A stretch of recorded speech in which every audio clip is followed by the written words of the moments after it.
قرآن حکیم کا اگر مطالعہ کیا جائے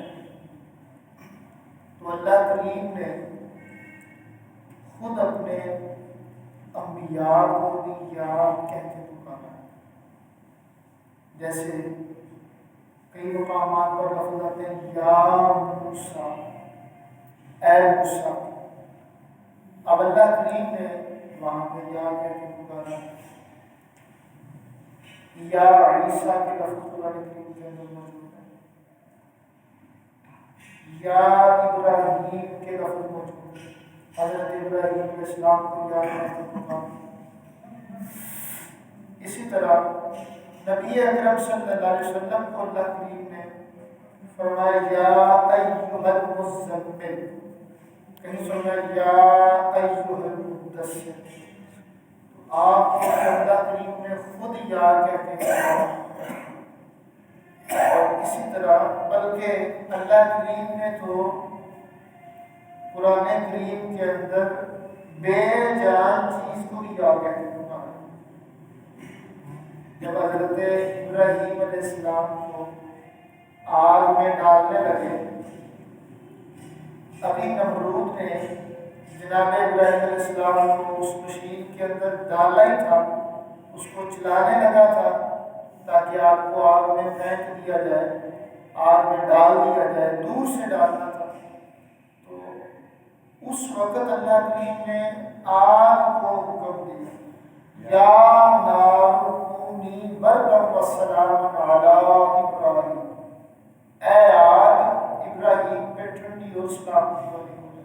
نار کہتے ہیں آگ کو. یا نار، اللہ نے آگ کو بھی یاد ہے کہ اب آگ تو بے جان چیز ہے، تو کوئی جاندار ہو یا بے جان ہو یا کہہ کے پکارنے میں کوئی حرج نہیں. وہ تو اللہ تعالیٰ کا معاملہ ہے، اللہ تعالیٰ جیسے مرضی پکارے وہ تو ہر چیز کے قریب ہے. تو اگر ہم احادیث طیبہ کے اندر غور کرتے ہیں تو وہاں پر بھی ہمیں یہ چیز ملتی ہے کہ جب ایک جنگ کے دوران صحابہ کرام جنگ کر رہے تھے، جہاد کر رہے تھے، ادھر سے جو مقابلے میں لشکر تھا انہوں نے اللہ اکبر کہنا شروع کر دیا. صحابہ کرام کا بھی نعرہ اللہ اکبر تھا. تو اب وہاں پہ معاملہ گڑبڑ ہو گیا، پتہ نہیں چل رہا کہ اپنا کون ہے اور بیگانہ کون ہے. اس وقت پہ صحابہ کرام نے اعلان کیا کہ اپنا وہ خاص نعرہ لگاؤ جو مومن اور غیر مومن میں فرق کر دے. اس وقت انہوں نے پکارا تھا یا محمد. کیا لفظ تھے؟ یا محمد، یا محمد، یا محمد، یہ لفظ تھے. اب صحابہ جنگ میں ہیں، نبی پاک وہاں موجود نہیں ہے، بلکہ آپ کا غالباً یہ مسلمہ کذاب والی جنگ کا واقعہ ہے. اس وقت تو آپ کا وصال ہو چکا ہے، وصال کے فوراً بعد کی بات ہے. تو اس وقت آپ کو صحابہ جنگ کے اندر یا محمد کیسے پکارتے ہیں. اور زندگی میں بھی ہو تو جنگ کے موقع پر اس وقت صحابہ کرام نبی پاک سے بہت دور تھے. سرکار اپنے گھر میں تشریف فرما تھے. باہر صورت کہ اگر یہ واقعہ سرکار کی حیات ظاہری کا ہو تب بھی حضور وہاں پہ موجود نہیں تھے، لیکن یہ واقعہ آپ کی وفات کے بعد کا ہے. تو وہاں پہ یا محمد کہہ کے پکارا جا رہا ہے. پکارنے والے کون ہیں؟ صحابی. تو اس کا مطلب کہ نبی کریم صلی اللہ علیہ وسلم کو اگر کوئی یا کہہ کے پکارتا ہے تو یہ صحابہ کرام کا طریقہ ہے. اور امام بخاری رحمۃ اللہ تعالیٰ نے کی صحیح بخاری کے علاوہ اور بھی کتابیں ہیں. ایک کتاب ہے امام بخاری کی، اس کا نام ہے تاریخ التاریخ یا تاریخ البخاری کے نام پہ بھی اس کو یاد کیا جاتا ہے. اس کے اندر امام بخاری نے ایک حدیث نقل کی ہے. حضرت عبداللہ بن عمر رضی اللہ تعالیٰ عنہ صحابی رسول ہے، وہ بیٹھے ہوئے ہیں. آپ کی جو پنڈلی ہے وہ سن ہو جاتی ہے، جب اٹھنے لگتے ہیں تو درد شروع ہو جاتا ہے. ایک بندہ پاس بیٹھا کہتا ہے کہ اس کو احب الناس الیک، کہ جس کے ساتھ زیادہ پیار کرتے ہیں اس کو پکارو تم ٹھیک ہو جاؤ گے۔ فقال یا محمد، تو حضرت ابن عمر نے پکارا یا محمد، اے محمد صلی اللہ علیہ وسلم میری مدد کیجیے۔ اب جب یہ لفظ بولے تو اسی وقت امام بخاری لکھتے ہیں کہ آپ کی پنڈلی بالکل ٹھیک ہوگی، سارا درد ختم ہو گیا۔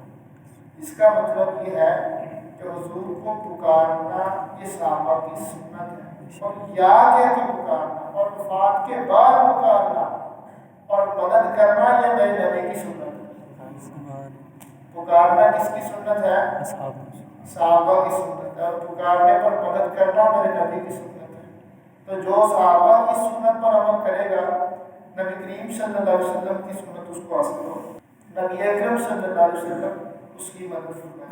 اب ہم یہ نہیں سمجھتے کہ آپ اللہ کے پکارنے میں مدد کرتے ہیں یا اللہ کو پکارنا نہیں چاہیے، دینے والی اللہ کی ذات ہے۔ اعلیٰ حضرت فرماتے ہیں کہ دینے والی ہے ذات مولا کی، پر دلانا میرے حضور کا، سرکار واسطہ ہے، وسیلہ ہے، ان کے صدقے میں اللہ نے سب کچھ دینا ہے جس کو بھی دینا ہے۔ اور اس کی تائید میں وہ حدیث پاک مشکوہ شریف کی آپ نے فرمایا انما انا قاسم واللہ المعطی، فرمایا کہ اللہ عطا کرنے والا ہے اور میں تقسیم کرنے والا ہوں۔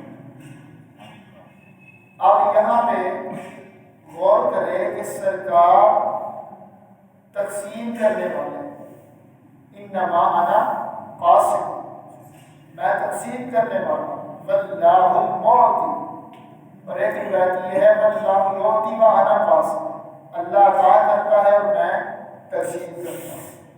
تو اگر کوئی آپ کو اس طرح پکارتا ہے، قرآن کے بھی مطابق ہے، حدیث کے بھی مطابق ہے، اور صحابہ کرام رضی اللہ تعالیٰ عنہم کے عمل کے بھی مطابق ہے۔ اب پکارنے میں بہتر طریقہ کیا ہے؟ حضرت امام جلال الدین سیوطی رحمۃ اللہ تعالیٰ علیہ، ان کی ایک تفسیر ہے تفسیر جلال ہے، اس تفسیر کے اندر میں نے یہ بات پڑھی ہے، امام سیوطی وہ بزرگ ہیں کہ 75 مرتبہ ان کو نبی پاک صلی اللہ علیہ وسلم کی جاگتی آنکھوں سے دیکھا، ہمیں ایک دفعہ دیکھنے کی طرف ہے اور وہ بھی خواب کے اندر، اور یہ وہ اللہ والے ہیں کہ جنہوں نے 75 بار جاگتی آنکھوں سے حضور کا مشاہدہ کیا۔ امام سیوطی شافعی رحمۃ اللہ تعالیٰ علیہ لکھتے ہیں، قرآن پاک کی ایک آیت ہے لا تجعلوا دعاء الرسول بینکم کدعاء بعضکم لبعض ان تحبط اعمالکم وانتم لا تشعرون، فرمایا کہ اللہ کے رسول کو اس طرح نہ آواز دیا کرو جس طرح ایک دوسرے کو پکارتے ہو، فرمایا ایسے نہیں پکارنا جس طرح ایک دوسرے کو پکارتے ہو ورنہ تمہارے اعمال ضائع ہو جائیں گے۔ اب امام سیوطی نے اس کی تفسیر کیا کی، وہ فرماتے ہیں اے لا تقولوا یا محمد صلی اللہ علیہ وسلم وقولوا یا نبی اللہ یا رسول اللہ، فرمایا امتی یوں کر کے نہ کہے اے محمد میری بات سن لیں، بلکہ امتی یہ کہے یا رسول اللہ یا نبی اللہ۔ یہ دو لفظ امام سیوطی جو بتائے ہوئے ہیں، یا نبی اللہ یا رسول اللہ۔ اب امام سیوطی آج کا بندہ نہیں ہے، کئی 100 سال پہلے تھے، جس وقت نہ لفظ بریلوی تھا، جس وقت نہ لفظ دیوبندی تھا، نہ کوئی اور لفظ تھا، نہ کوئی اہل حدیث کا لفظ تھا۔ اس معنی میں جو ہمارے یہاں آئے ہیں یہ ان اختلافات سے بھی پہلے کے بزرگ ہیں، یعنی یہ وہ بزرگ ہیں جن کو سارے فرقے تسلیم کرتے ہیں، یوں سمجھ سارے فرقے ان کو اپنا بزرگ مانتے ہیں، یہ امت کے متفقہ بزرگ ہے۔ وہ فرما رہے ہیں کہ حضور کو جب پکارنا کیا کہنا ہے؟ یا نبی اللہ یا رسول اللہ۔ تو اب ہم ان بزرگوں کے پیچھے ہیں، ہمارے مسلک میں کوئی ایسی بات نہیں ہے کہ جو نہیں ہو، ہماری ساری باتیں وہی ہیں جو اللہ رسول کی بتائی ہوئی ہیں۔